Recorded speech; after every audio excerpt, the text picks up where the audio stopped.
Mustafa hocamı takip edin, tamam mı? Gel. Hadi hocam.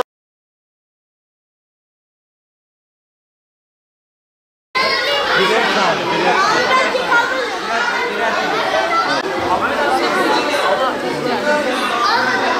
Tamam. Sen aldın mı?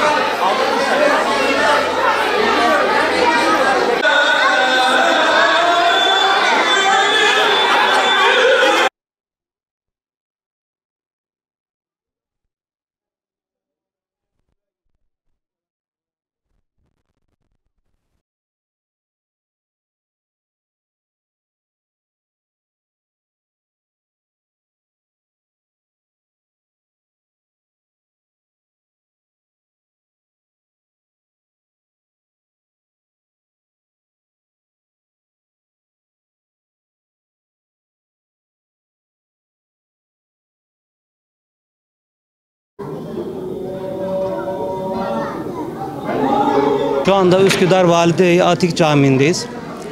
Burada bir Ramazan geleneği yaşatılıyor.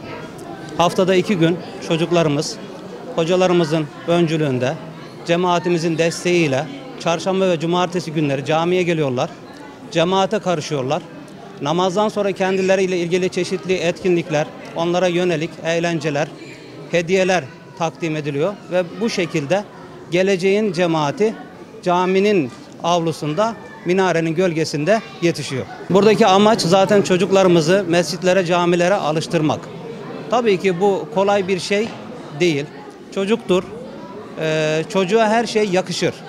Ama büyüklere her şey yakışmaz. Çocuklarımız gelecek.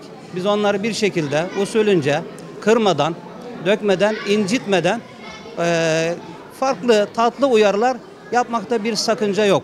Ama onlara kızmak, bağırmak, camiden kovalamak, ne işiniz var burada demek gibi davranışlar gerçekten İslam geleneğine de bizim kültürümüze de uymayan şeyler.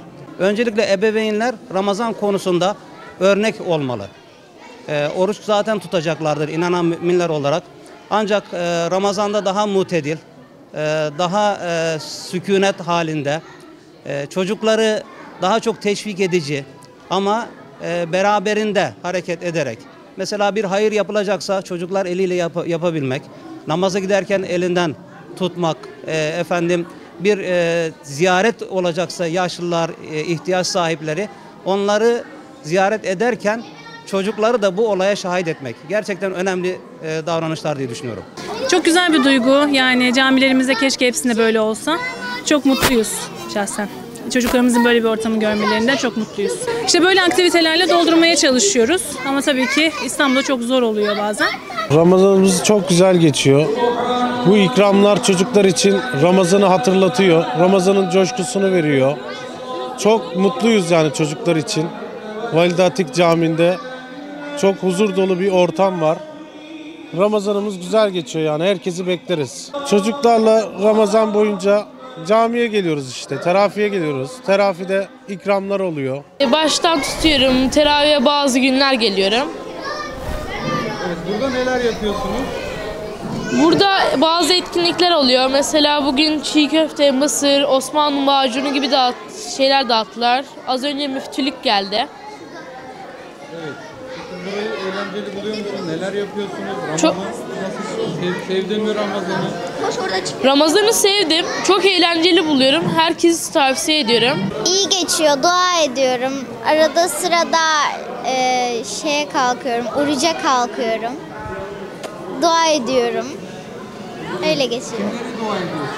Anneme, babama, bütün sevdiklerime dua ediyorum. Buradaki programı nasıl buluyorsun? Çok güzeldi. Ben ilk geldiğimde bile beğendim yani. Ramazan'da Kur'an okuyorum. Gezmeye gidiyoruz. Öyle. Sevdiklerimi ediyorum da. Evleri olmayan insanlara da dua ediyorum. Filistin'dekileri de dua ediyorum.